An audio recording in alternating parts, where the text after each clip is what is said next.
événement conjoint avec donc, le CRM StatLab et HEC Montréal. Donc, il me fait grand plaisir d'accueillir virtuellement Rebecca Steorts, qui est professeure adjointe au département de sciences statistiques à l'Université Duke depuis 2015. Et Rebecca est aussi chercheuse associée, affiliée au bureau du recensement américain, où elle est mathématicienne, statisticienne, et elle est responsable des accords coopératifs sur le recensement pour la résolution d'identité et la fusion d'identifiants. Alors, Rebecca a obtenu un doctorat en statistique de l'Université de la Floride avec Mallet Gauche et elle a aussi été professeure adjointe visiteur à Carnegie Mellon en 2012 et 2015, chapeautée par le regretté Stephen Feinberg. Steorts a publié une trentaine d'articles dans des revues arbitrées et c'est une experte du sujet qu'on voit aujourd'hui, donc la résolution d'entités avec impact sociétal, une revue de littérature statistique.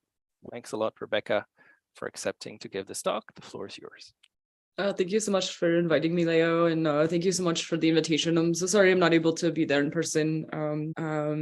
Anyway, feel free to interrupt me at any time if you have a question. I enjoy questions very much. So this is joint work with many different collaborators and current students, past students, and I'd just like to thank the support of the National Science Foundation, as well as the Sloan Foundation, as well as collaborative work I've done with the US Census Bureau, along with a disclaimer that this is my own personal viewpoints and not of the Bureau or any of the grant organizations. So I'm going to talk about different types of applications where they'll have a common theme.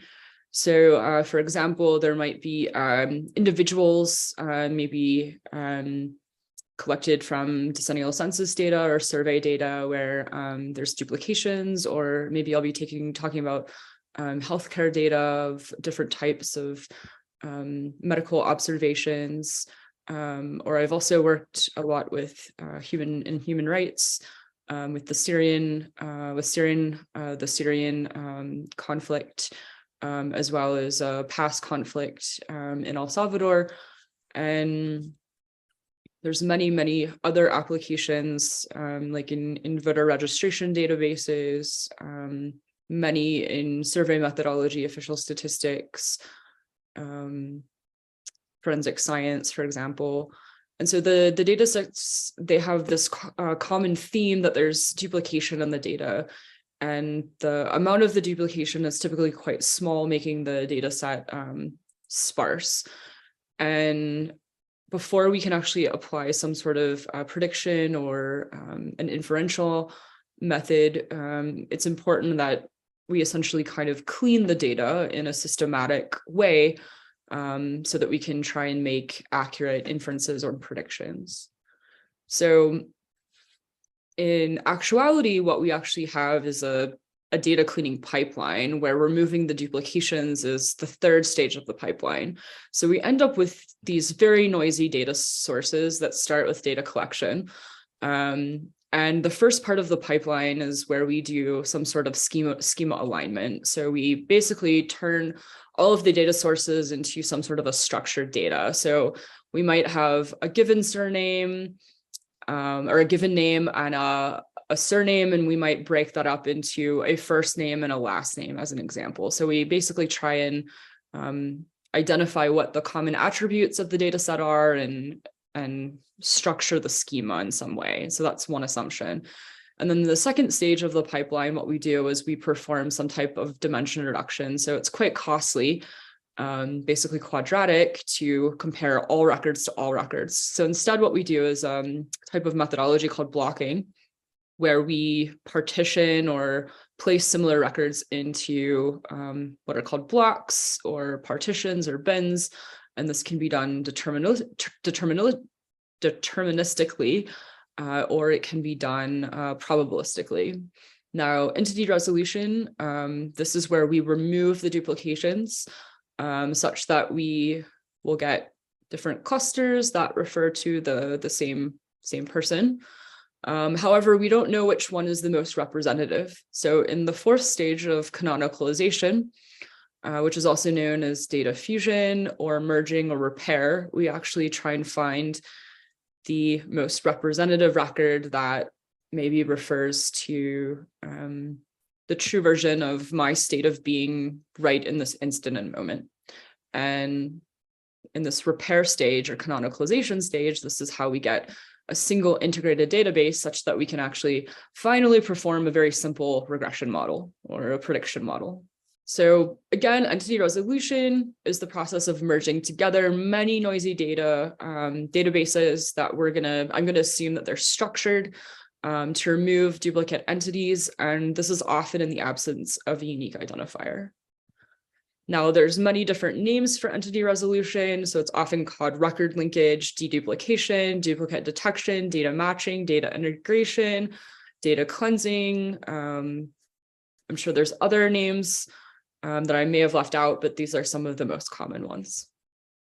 So I'm going to go over a little bit of foundations and terminology, and then I'll go through a little bit of history, and then I'll get into some of the work that my group has done, and I personally find quite energizing and interesting. So the way that I think about the problem is that we have large databases where, it could be industry databases, but these could represent any type of database, meaning official statistics databases or medical databases, anything. And each node is representing an entity, but it could be a business or a person. And there's information behind each entity. So each entity, such as David Dunson, has an address, a phone number, a gender, etc. And what we're trying to understand is, is this Becca Steorts the same as this Rebecca Steorts? And is this Rebecca Steorts the same as this Becky Steorts? And so if we have an edge here, we say that the two records are co-referent or matches. And if we remove the edge here, then we say that these two records are not co-referent. So when we have records that look quite similar, like these here, then it's difficult, but it's quite easy, to compare Rebecca Steorts to Amy Herring and say, well, it's probably not the same person. But how do we do this in a sophisticated way or a probabilistic or automated way? Here's an example that's quite close to my personal life. So I may have a record here that represents, my office in Old Chemistry Hall. And then there could be a different record representing this blue entity. And if you know anything about me, my mother and I have the exact same name, which has caused all kinds of difficulties throughout my life. And so if you don't know a prior information about me, you might think that this might be the same person who has different addresses. But if you do know some information about me, then you would be able to resolve these records. So these are often called ambiguous records, and these are the records that are very difficult to resolve. Now, if I see some sort of information in terms of a cluster like this of size 2, here I have more accurate information, and here I have some misspellings, and I have some missing information. And so if I'm trying to, in the canonicalization step, merge this into one representative individual, I would do a type of merging so that I would end up with the most accurate information about myself. So that's kind of just a preview about canonicalization, and I'm not going to get too much into the details of that, but it's still quite an important part of the pipeline. So again, this is also known as data fusion or merging. So I'm going to focus on the entity resolution task because it's quite a large literature all on its own. There are many different excellent references on this. I happen to work and write a review paper with Olivier Binette, who is from Canada. It just appeared in March of this past year in Science Advances. So I'll link to it at the end of the article, or at the end of the talk if you're interested in seeing some viewpoints from both the statistics and computer science literature, and Olivier's a PhD student at Duke. So I'm going to talk about some of the challenges that come about in entity resolution, and there's 4 main ones that at least I think about. One of the first ones is if we think about how much cost it takes to manually label records, it's quite a lot. So if I'm going to have to, take one record and compare it to another record and do this for all-to-all record comparisons, that's going to be quadratic.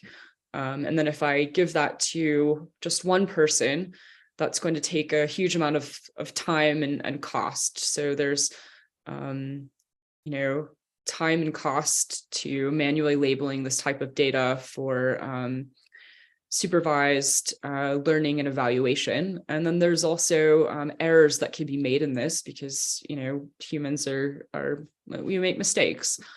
There's also a limited treatment of uncertainty quantification. So given any type of uncertainty, it's important to output predictions with a confidence region or a credible interval. However, sometimes this isn't possible due to assumptions under a particular method.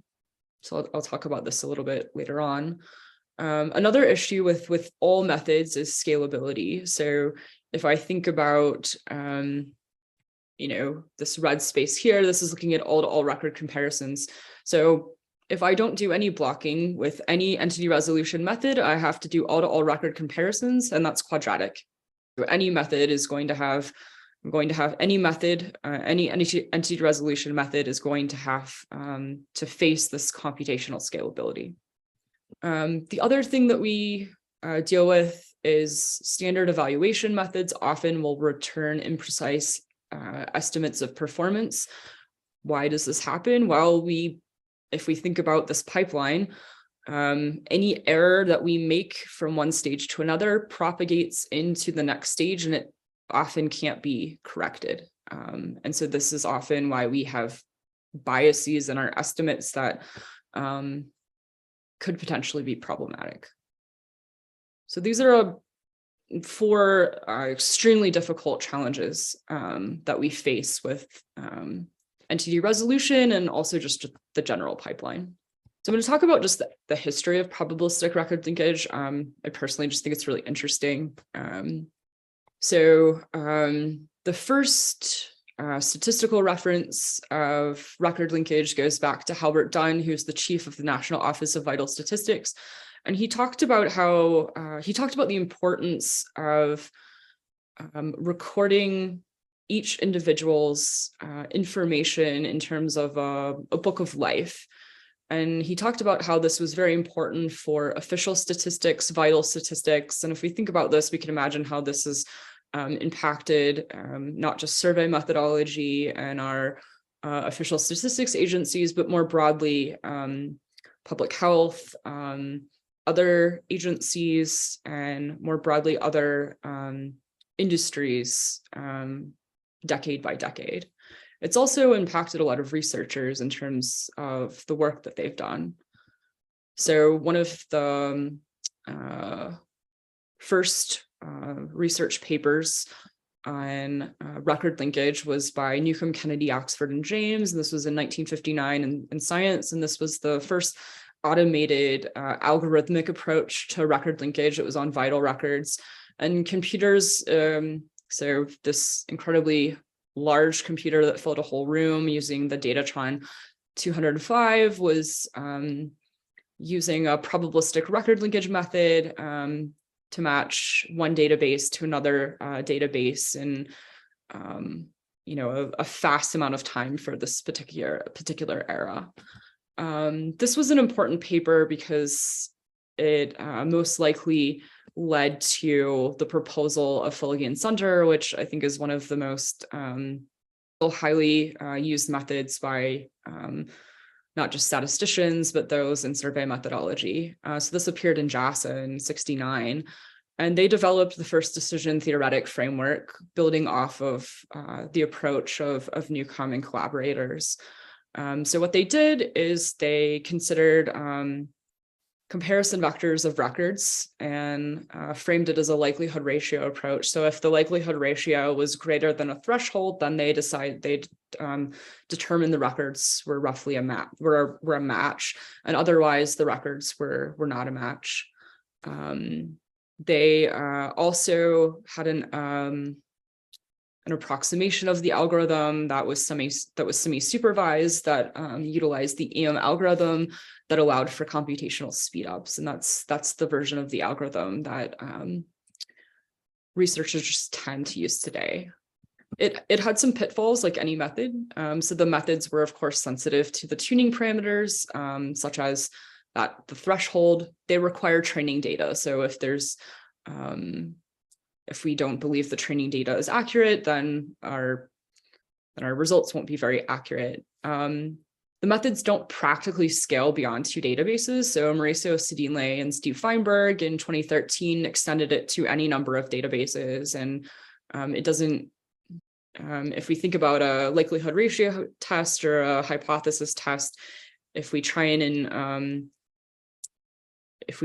think about imposing transitive closures, there, as the number of databases increases, transitive closures, there's multiple ways of imposing a transitive closure using a hypothesis test. And so we have to consider all possible types of transitive closures. And so what happens is the computational complexity blows up as the number of databases grows. The other kind of thing that isn't as nice is the methods only provide a point estimate. So it's not possible to have a standard error. However, they're very, very, very scalable. So when it comes to, doing something in practice, it's often used because when it's combined with blocking, it's very powerful. So what I'm going to talk about is a different way of doing things. So I'm going to talk about not comparing records to records, but a different type of approach that I call graphical Bayesian entity resolution. So the way that this works is there are an arbitrary number of databases. So I will index the databases. J will index the records within a database. And then L is going to index a field or an attribute. So a field might be gender, or it could be first name or last name. And so I'm going to allow for categorical attributes as well as textual attributes. So X is going to represent the observed data. So this is going to be the observed records. And then Y is going to represent a hypothesized latent entity. So in actuality, this is representing the true version of the data if I actually knew it. So the latent entity is something I don't actually know. And then the linkage structure is going to be a data structure or a matrix that is keeping track of matches and non-matches. Then I'm going to allow for my data to be corrupted and highly noisy. And so this Z is capturing the amount of noise in the data. Okay, so what does this look like in terms of a graphical model? Well, I'm going to take my data points and cluster them to a hypothesized latent entity. The ones that link are going to link by this data structure. Then for my data points, I'll assume they have some type of parameter that depends on the attribute. So for example, if they're all categorical, they would be multinomial with parameter theta L, where theta L then could then have, for example, a semi-conjugate prior on it, such as a Dirichlet with parameter mu L, such that the full conditionals would work out nicely.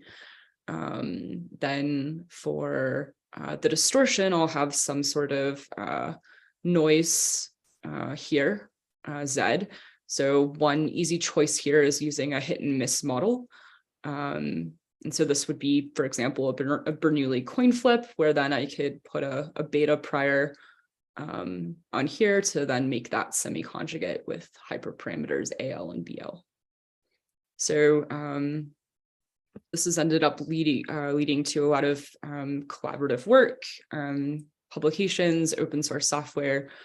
And so I've kind of just listed the references in case you're interested in these. And I'll talk about a little bit of this. This work was highly influenced by 2 specific papers. One of them was Copus and Hilton, which introduced this hit and miss model. And the other one was a paper by Tancredi and Liceo, who are at La Sapienza in Rome. And they introduced this really interesting way of doing a type of linkage structure along with a hierarchical model for population size estimation back in 2011 for 2 databases. And so our approach was extending it to multiple databases with different attributes, scaling it up, and then extending it to textual attributes, missing data, and then proving some nice theoretical results. So here's a graphical representation of what it looks like. So I'm going to cluster all of the records, so all of the observed data points that perhaps will correspond to the true latent entity. These will cluster to latent entity B. Now, the actual labeling doesn't matter. It could be a B or a 1 or it could be anything. And then the edges are representing the actual linkage structure. So they would have an index that would correspond to the same records as well as the latent entity. Now, in the next iteration of the Gibbs sampler, I'm going to cluster the same Robert Tibshranis to separate from the Ryan Tibshranis to the same latent entity R. And I'm going to keep doing this. So this is representing just one iteration of a Gibbs sampler. So I would do this for many iterations of a Gibbs sampler. I can also speed this up by doing something like split merge, such that I can have faster proposals. And I'm happy to talk about different ways of speeding these algorithms up if anyone has a question at the end of the talk. So why do we like this approach? Why have we sort of tried to push this along? Well, the first reason is it handles any number of databases simultaneously. So if I go back to this picture, I can handle duplications across and within. So I'm able to propagate the error of the entity resolution process this way quite naturally through this unsupervised learning process. I'm also able to handle both categorical and textual data quite naturally. I can change through this general type of model, I can change the specifications through parametric or non-parametric models as well. So this type of hierarchical model is actually quite general. So I can make this as sort of simple or as complex as I want. I can handle missing data. As I already mentioned, uncertainty quantification of the entity resolution process is natural.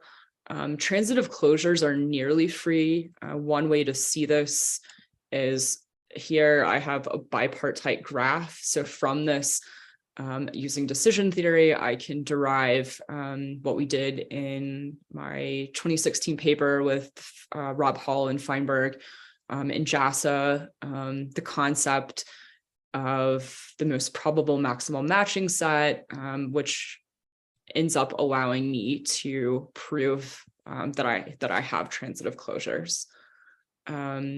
In a 2017 paper with two former students from Carnegie Mellon, Matt Barnes and Willie Nusswanger, we proved that the method has very sound theoretical properties in the sense that we're able to prove bounds for a general class of the methods, and we're also able to empirically illustrate when they're tight or when they are loose.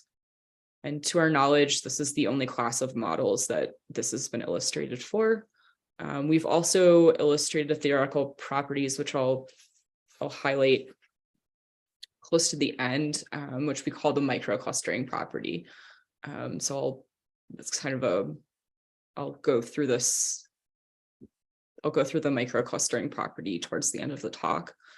What I'll cover before that is illustrating how we can actually scale to databases that contain millions of records. So the graphical model makes the structure amenable to distributed computing. We've illustrated the method generalizes to a wide variety of applications. So I'll illustrate this a little bit too with a paper that I recently worked on with a former PhD student.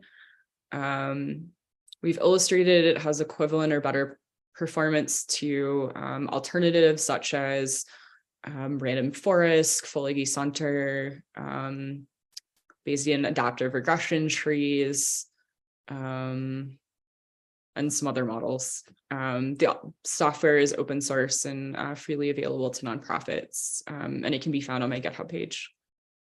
So the next thing that I'd like to talk about is how we can scale unsupervised or Bayesian entity resolution methods to millions of records, and crucially without sacrificing accuracy and providing uncertainty of the entity resolution task. So this is something that was incredibly difficult to do. The previous work that we did in these papers here only scaled to maybe 100,000 records when the data was categorical and about 20,000 records when we had textual data. So getting it to scale in the millions was very, very, very difficult with textual data. What we ended up proposing, so this was joint work with Neil Marchant, who is a former joint student that I advised with Ben Rubenstein at Melbourne. This was also work with a former postdoc, Andy Kaplan, who is now at Colorado State as an assistant professor. And this was also work with Daniel Azar, who is at the Australian Bureau of Statistics. So our goal was trying to understand how we could try and eventually scale to data at sizes at official statistics agencies like the Australian Bureau of Statistics or at the United States Census Bureau. So we proposed to scale a joint Bayesian model for both blocking and performing entity resolution simultaneously. And we're able to obtain uncertainty quantification of both the blocking and entity resolution task. And to our knowledge, this is the first approach that has been able to propose this in a scalable way as well. So we have a few assumptions, like any method. We assume multiple tables or data sources. We have duplicates within and across these tables or data sources. The attributes are aligned or structured. The attributes are discrete, so this means we can handle both categorical as well as textual data. We're able to handle missing values. So some missing values, we obviously can't handle all missing values. I don't think any method can ever handle that. And the approach is unsupervised. So we're not using any type of training data. The output ends up being an approximate posterior distribution over the linkage structure. At a very high level, what we're proposing is a joint Bayesian model for both blocking, and what we're blocking are the latent entities. So we're not blocking the observed records, which is traditionally done in record linkage. And then we end up simultaneously modeling entity resolution. So what we're proposing, we propose blocks, which can be viewed as latent entities or auxiliary partitions. And this is really important because it induces a conditional independence between the latent entities. So this allows distributed inference at the block level or the partition level. So then the blocking function, which blocks the actual latent entities, is going to group similar entities together. And it also achieves well-balanced partitions. So this is quite important because it allows things to actually scale. So you're not waiting on the slowest block to finish, for example. So the partitions are roughly all the same size. Then what we're doing is we're utilizing an application of the Park and Van Dyke paper of partially collapsed skip sampling in the context of distributed computing. So then we have just a few proposals from the computer science literature for computational efficiency. So we have a subquadratic algorithm that updates the links. It's based on indexing. When we compare the similarities of attributes, we truncate them in terms of, for example, if I'm comparing, my attribute to that of Amy Herring, it's going to be very close to 0. So that would be truncated close to 0 and never be compared because it's very wasteful. And then finally, when we do the hit and miss model, it can be written as a perturbation sampling algorithm for updating the entity attributes. And this relies on something called the Vos alias method, from the computer science literature. And this may seem a bit strange or quite simple, but rewriting in this form allows for much faster updates. And so this is a paper that was led by Neil Marchand in part of his PhD thesis, where he was honorable mention for the Savage Award this past year, and then appeared in JCGS. So this is the model. We call it deep link for distributed blink. So the notation we're using here are attributes, records. So attributes are within records, and records are within the any number of tables. So here we have the data points. So the data points are clustered to the latent entities. So this is the same original model. This is the distortion. The distortion has this parameter theta that it did before with hyperparameters. So y has some parameter for its distribution, maybe phi sub a, and then here's the linkage structures before. So everything in black is the same model that I illustrated before, and then the added parts are in blue. So we didn't add very much. So what we added are these partitions, and then this is representing the missing data component. So what we end up doing in terms of looking at the overall algorithm is we start with the master server, and we're going to break all of the records into, for example, P partitions. Then what we're going to do is we'll update the linkage structure onto the workers. So we have a restriction here from the partially collapsed skip sampler. So records can only link to entities within their assigned partitions.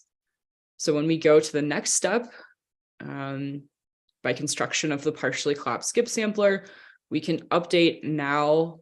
So we can update y and lambda onto the workers. So this allows for us to correct any mistake now across the partition. So for example, if there was a mistake made with this cluster here, we can move it into a more appropriate clustering up here and vice versa down here. So we can move the entities and the records into a newly assigned partition.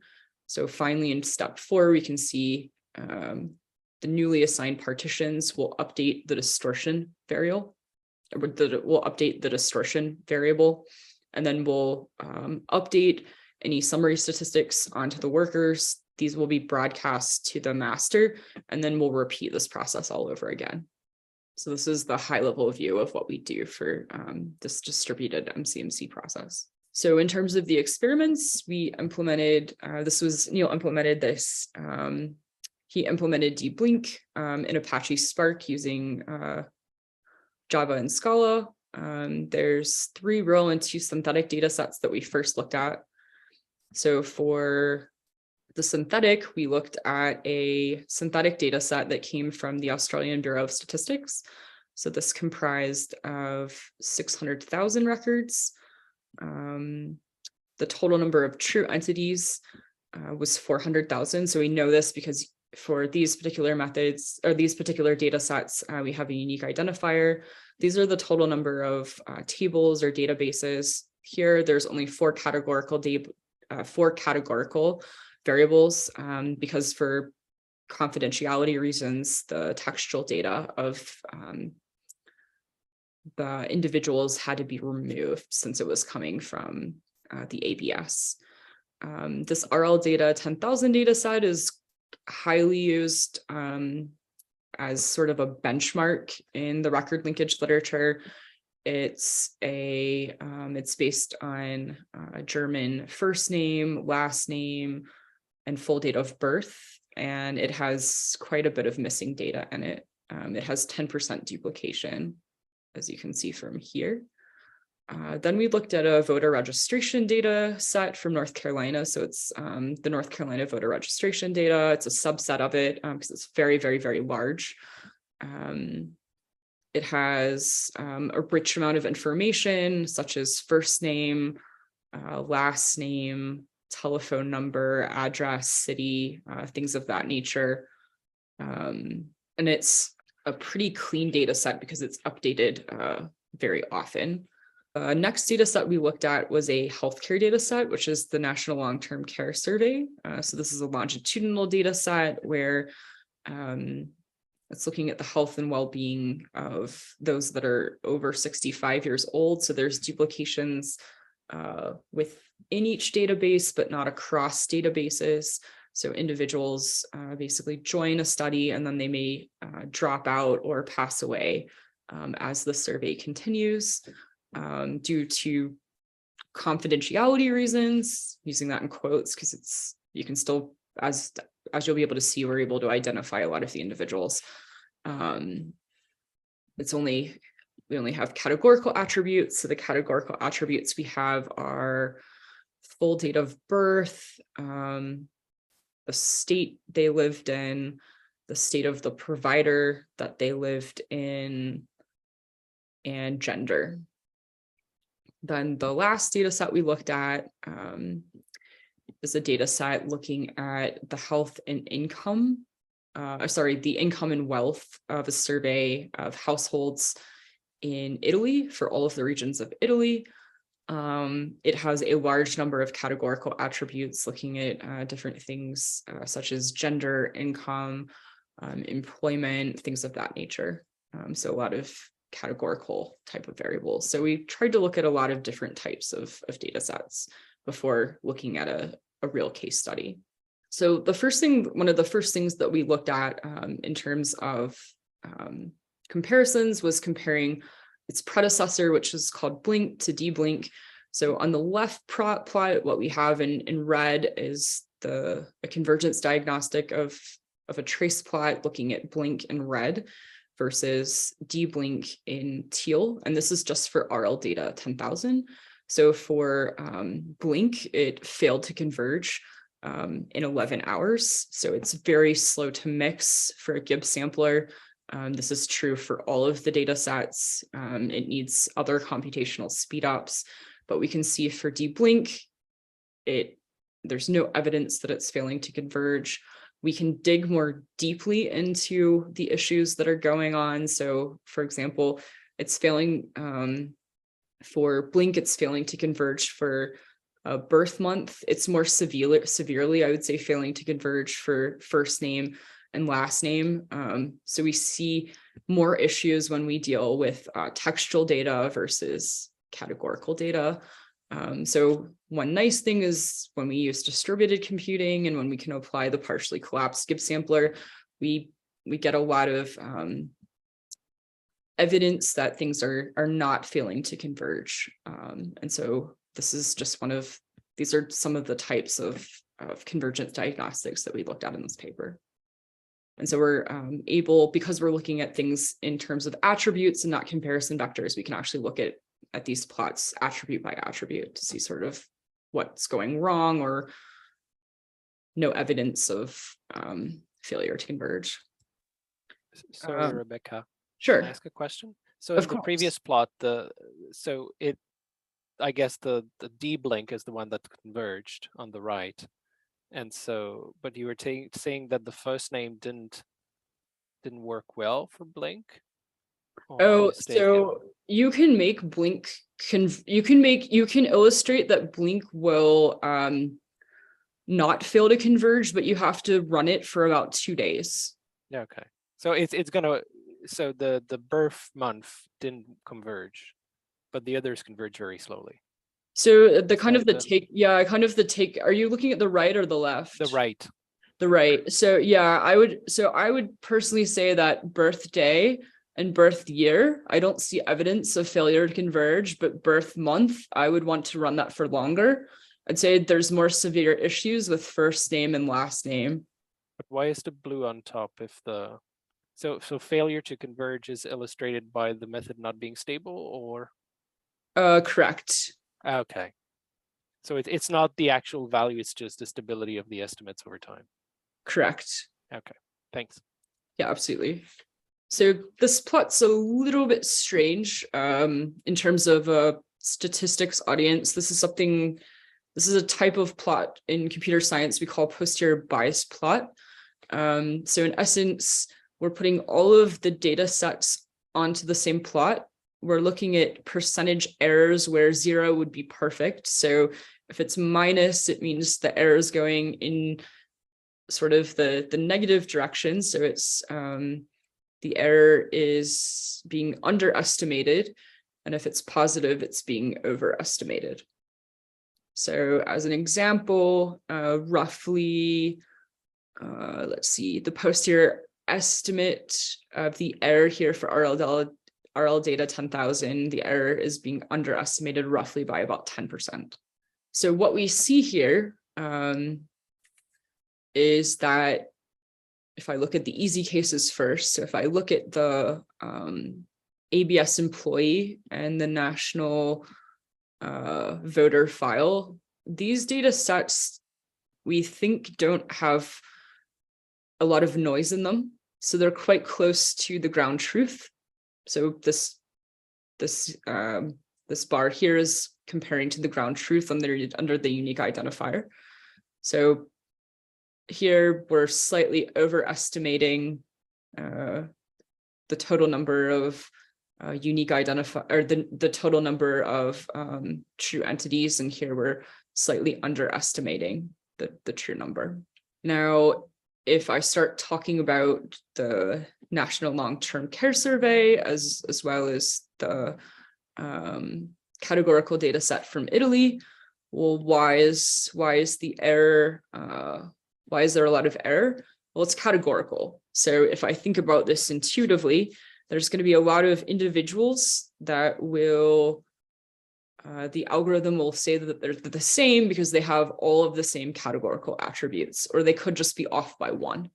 And so this would be expected under many, many, many models. The RL data 10,000 has quite a lot of missing data. So we tend to underestimate the error here by about 10%. So we think the distortion model is perhaps a bit off here. So we've improved upon this particular data set in a previous paper that I've worked on with Neil that was in his dissertation. So the other question is, well, why are we always underestimating? So the reason we're underestimating is our prior on the linkage structure is a discrete uniform prior. So while it's discrete uniform, it's actually highly subjective.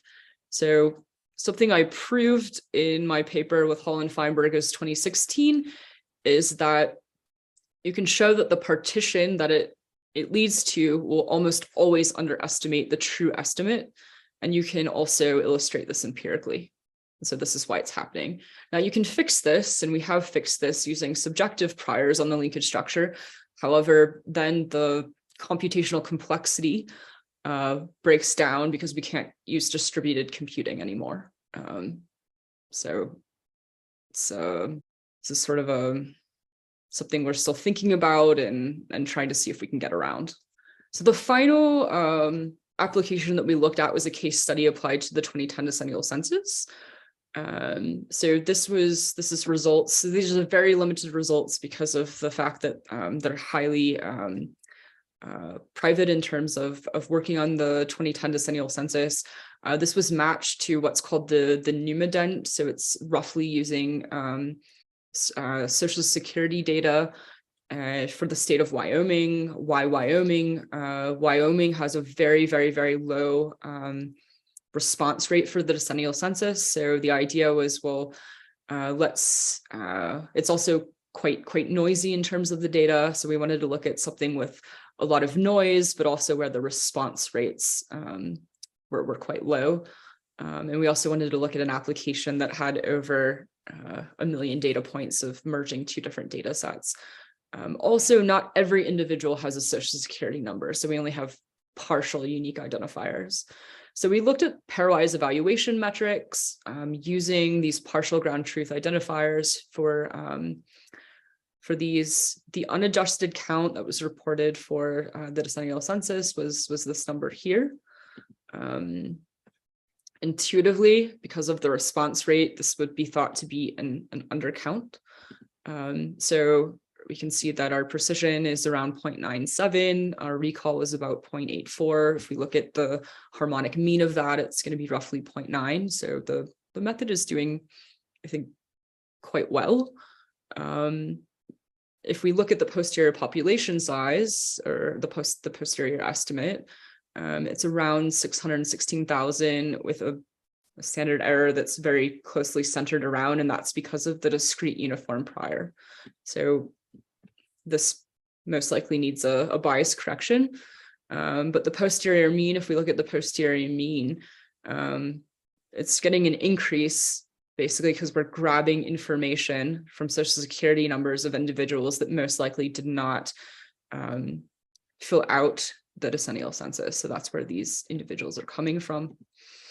And then for the first time, we're able to produce a standard error. And then one next step would be trying to do a bias correction to make the standard error a bit more robust. And that would be, adding an extra layer to the model of looking at a multiple systems estimation approach. So just a few other things to mention, other works and interests. The work has led to a really interesting discovery that many clustering algorithms for Bayesian nonparametrics are inappropriate for entity resolution. So the cluster sizes tend to grow sublinearly with the number of records. So in short, we can say that a sequence of random partitions that we can call C sub n, where n is the total number of records, is going to exhibit what we call the microclustering property if m sub n is little OPN, where m sub n is the size of the largest cluster in the random partition C sub n. And so this has been interesting because we can define different clustering models that exhibit the microclustering property if they satisfy this definition that we've defined above.